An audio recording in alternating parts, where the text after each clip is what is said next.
Há um golo que Mehdi Taremi vai carregar consigo durante muito tempo. 25º minuto. SoFi Stadium, em Inglewood, Los Angeles. Irão contra a Bélgica. Um jogo que significava tudo. Dentro do relvado, fora dele e na vida das pessoas que atravessaram autoestradas e bairros para estarem naquele estádio na noite de 21 de junho de 2026. O pontapé livre foi inteligente, disfarçado, desenhado para explorar a forma como os defesas belgas acompanham os movimentos nas bolas paradas. Taremi afastou-se da barreira com aquele tipo de movimentação que só um avançado que passou anos no Porto e no Inter de Milão sabe produzir. Rodou o corpo, bateu limpo, a bola entrou, arrancou para festejar e por uma fração de segundo, dezenas de milhares de pessoas dentro daquele estádio, muitas delas irano-americanas que vivem no sul da Califórnia há décadas, perderam completamente a cabeça.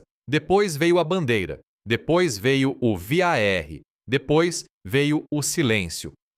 A tecnologia automática de fora de jogo identificou 4 jogadores iranianos em posição irregular no momento em que o passe rápido foi feito a partir do pontapé livre. O próprio Taremi estava apenas ligeiramente para lá da linha, mas a combinação dos posicionamentos da sua equipa tornou a decisão tecnicamente simples segundo as leis do jogo, tal como estão atualmente escritas. O golo foi anulado. O marcador continuou 0-0, e um jogo que podia ter mudado a trajetória completa da campanha mundialista do Irão permaneceu sem golos até a Bélgica ficar reduzida a 10 jogadores, e continuou sem golos até o apito final. Bélgica 0, Irão 0. Foi isso que o marcador mostrou. E no contexto de tudo o resto que envolvia este encontro, esse número quase parece secundário. Falemos da Bélgica apenas por um momento, porque a sua história é real, mesmo que não seja a dominante esta noite. Kevin De Bruyne estava no relvado. Romelu Lukaku estava no relvado.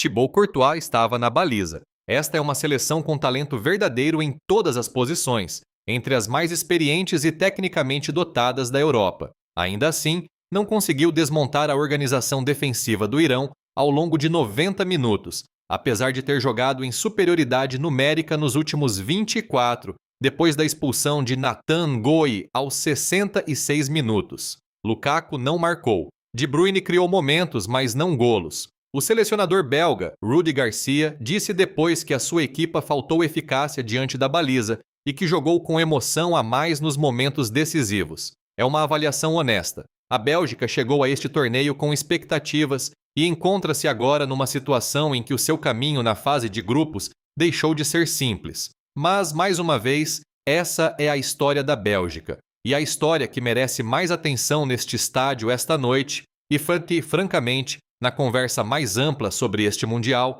é a do Irão.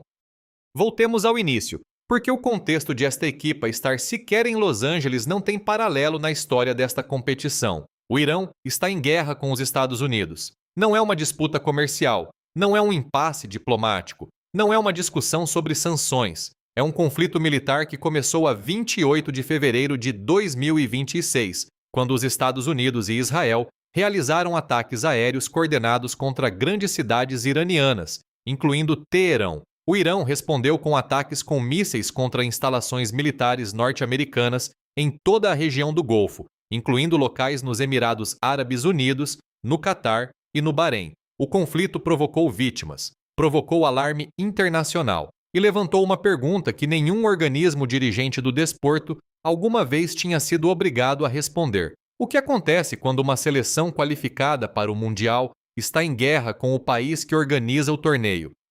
A resposta da FIFA, se é que assim se pode chamar, chegou através do seu presidente, Gianni Infantino, que publicou no Instagram, não por meio de um comunicado formal, não através de um enquadramento jurídico, mas no Instagram, que durante uma reunião com o presidente Donald Trump tinha recebido garantias de que o Irão estava naturalmente autorizado a competir. O próprio Trump, quando questionado em separado, disse que na verdade não se importava se o Irão participava ou não. Essas duas declarações, colocadas lado a lado, dizem quase tudo o que é preciso saber sobre a gravidade institucional com que o organismo que tutela o futebol mundial abordou uma situação sem paralelo histórico. Um presidente a publicar garantias numa rede social, um chefe de Estado a expressar indiferença, e uma equipa de futebolistas apanhada algures no meio, a quem se pede que se prepare para o maior palco do seu desporto.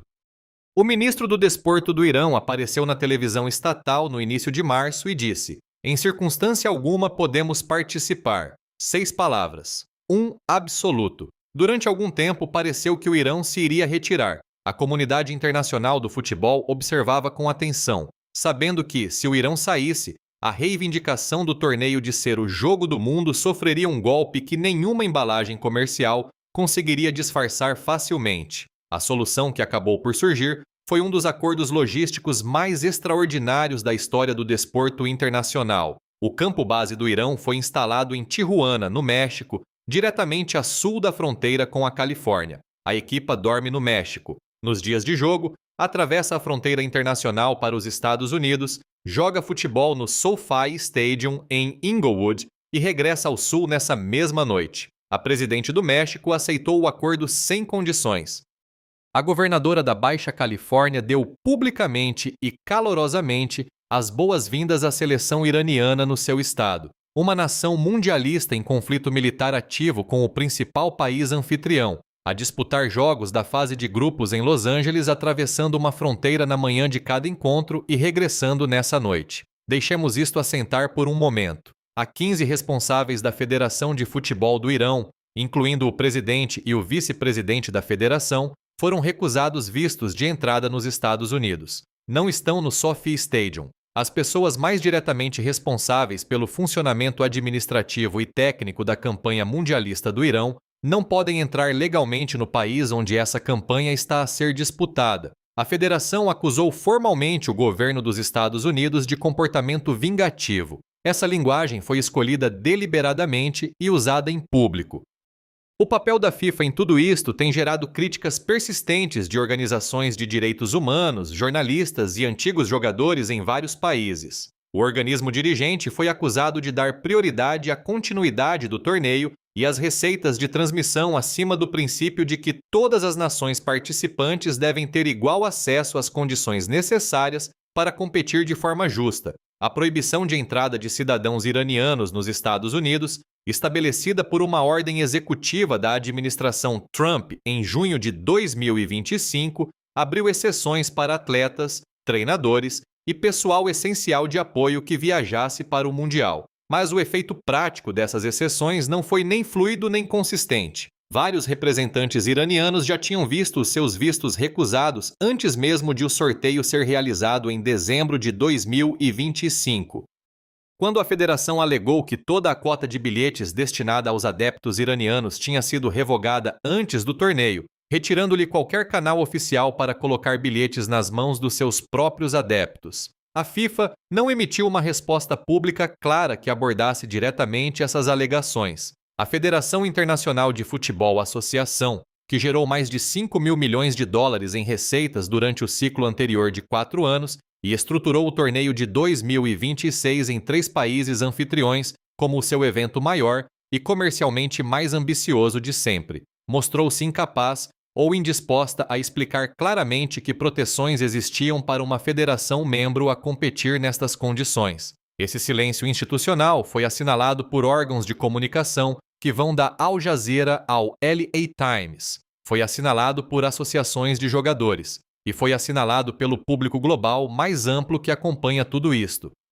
O cessar-fogo entre os Estados Unidos e o Irão, que entrou em vigor a 8 de abril, foi descrito por analistas como frágil. Escaladas esporádicas e violações continuaram a ser comunicadas ao longo de maio e nas primeiras semanas do torneio. Os jogadores iranianos Saeed Ezatolahi e Mohammad Gorbani falaram antes do início do torneio sobre o peso psicológico de preparar um mundial enquanto as suas famílias, em casa, viviam as consequências de um conflito militar. Ezatolahi descreveu a experiência como algo que fica sempre conosco, mesmo quando supostamente devíamos estar concentrados apenas no futebol. Estas pressões não são abstratas. São homens a quem foi pedido que jogassem futebol ao mais alto nível no país que bombardeava o deles apenas algumas semanas antes do apito inicial. Perante este pano de fundo, pensemos no que aconteceu dentro do SoFi Stadium antes de uma única bola ser tocada, a 21 de junho. O hino nacional do Irão foi assobiado, não por todos, mas de forma ruidosa, audível, alto o suficiente para ser claramente ouvido no áudio da transmissão e para ser relatado em detalhe por vários órgãos de comunicação que cobriam o jogo. Os protestos que ocorreram fora do estádio antes do pontapé de saída envolveram membros da comunidade da diáspora iraniana com objeções políticas à República Islâmica. São expressões políticas legítimas, mas são também distintas daquilo que os jogadores naquele relvado estavam a viver. Os jogadores que tinham atravessado uma fronteira naquela manhã. Os jogadores cujos responsáveis federativos não podiam entrar no país para os ver. Os jogadores que estavam num relvado em Los Angeles e ouviram o hino da sua nação ser assobiado no estádio onde competiam. E depois jogaram futebol. Jogaram muito bom futebol. O golo anulado a Taremi foi o momento definidor, mas esteve longe de ser o único.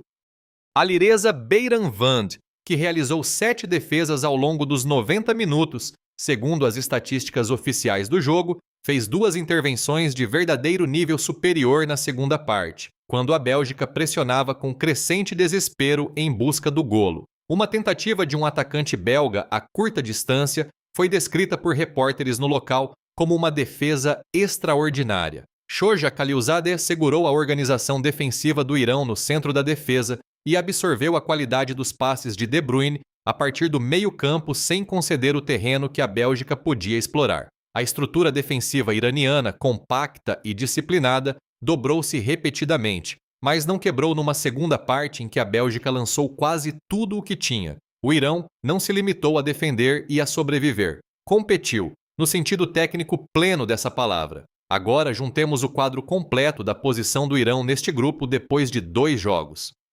O encontro de estreia, antes de tudo isto, foi contra a Nova Zelândia no mesmo estádio. O Irão sofreu primeiro, reagiu, voltou a sofrer, voltou a reagir, terminou com um empate a 2, vindo de trás por 2 vezes no seu primeiro jogo do Mundial, enquanto carregava todos os pesos imagináveis, e saiu de Inglewood empatado em pontos com todos os outros no grupo G. Como está a tabela do grupo depois da segunda jornada, o Egito lidera com 4 pontos, depois de uma vitória e um empate. Irão e Bélgica somam ambos 2 pontos, resultantes de 2 empates. A Nova Zelândia tem 1 ponto. O grupo está completamente aberto. Qualquer uma das 3 primeiras equipas ainda pode avançar para a ronda dos 32.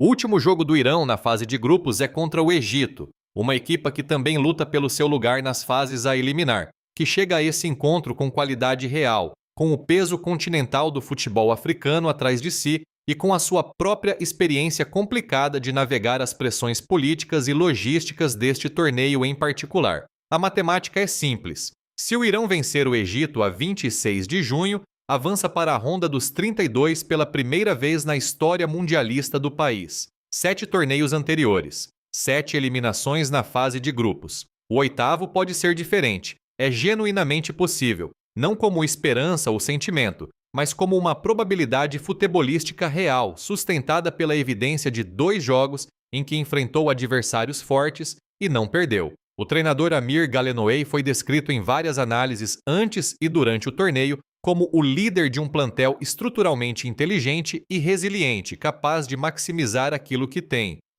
Essa avaliação confirmou-se em 2 jogos. A capacidade de vir de trás por 2 vezes contra a Nova Zelândia demonstrou um verdadeiro caráter competitivo que vai para além da estrutura tática. Exige crença. A capacidade de manter a Bélgica a 0, com 10 homens na fase final do encontro, contra uma das seleções mais capazes da Europa, demonstrou uma disciplina tática a um nível que merece reconhecimento em qualquer conversa sobre as equipas que estão a render acima das expectativas neste Mundial. O próprio Taremi merece aqui atenção individual. Tem 33 anos. Este é quase de certeza o seu último Mundial, depois de uma carreira europeia de clubes que incluiu anos no Porto e no Inter de Milão, e que fez dele o futebolista iraniano mais condecorado da sua geração no continente. O seu movimento para criar o golo anulado foi de especialista.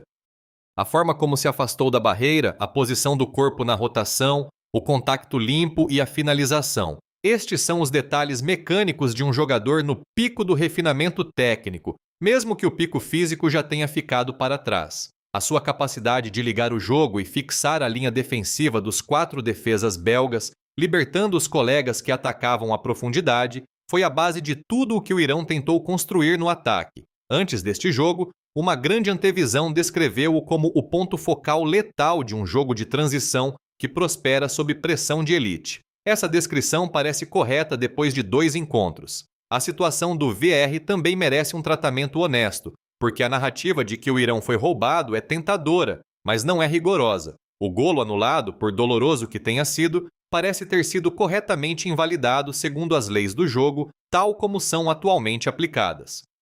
O sistema automático de fora de jogo identificou 4 jogadores iranianos para lá da linha no momento em que o passe foi feito. O próprio Taremi estava ligeiramente em fora de jogo. A combinação dos posicionamentos tornou a decisão tecnicamente sustentável. Um analista observou que um jogador que potencialmente obstruiu a barreira belga durante a execução do pontapé livre também poderia ter sido um fator relevante na revisão. Ao contrário de algumas decisões de arbitragem mais contestadas que geraram polêmica noutros pontos deste torneio, esta decisão específica não foi um caso de clara injustiça institucional. Foi uma aplicação correta de regras que, elas próprias, são debatidas. Saber se a precisão milimétrica da detecção automática do fora de jogo cria resultados que parecem completamente desproporcionados em relação à infração técnica real envolvida é uma pergunta legítima sobre a regra, mas a regra foi aplicada tal como está escrita.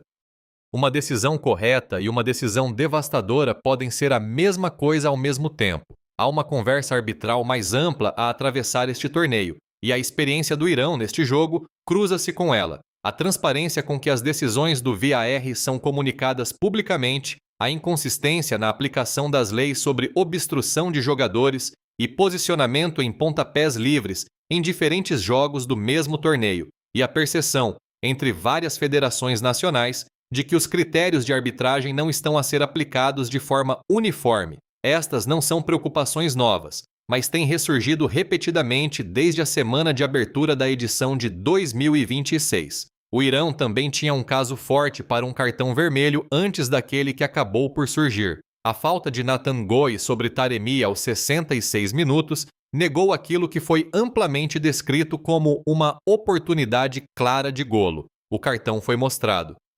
Mas o momento ilustrou até que ponto o Irão estava a criar situações verdadeiramente perigosas contra uma equipa belga que tinha dificuldades em lidar com a sua estrutura de contra-ataque. 500 mil de pessoas de origem iraniana vivem no sul da Califórnia. Estavam no SoFi Stadium não porque a federação lhes tivesse enviado bilhetes. A federação, como referido, afirma que toda a sua cota foi revogada antes do torneio. Estavam lá porque vivem lá. Porque conduziram desde San Diego, vieram do Vale de San Fernando, chegaram de Glendale, Westwood e Irvine, trazendo bandeiras e vestindo verde e branco, querendo ver a sua seleção nacional competir na cidade, onde construíram as suas vidas ao longo de décadas de emigração e a história da diáspora. A comunidade irano-americana no sul da Califórnia é uma das maiores concentrações de pessoas nascidas no Irão e de descendentes de iranianos fora do próprio Irão. Muitas têm relações complexas com o governo em Teherão.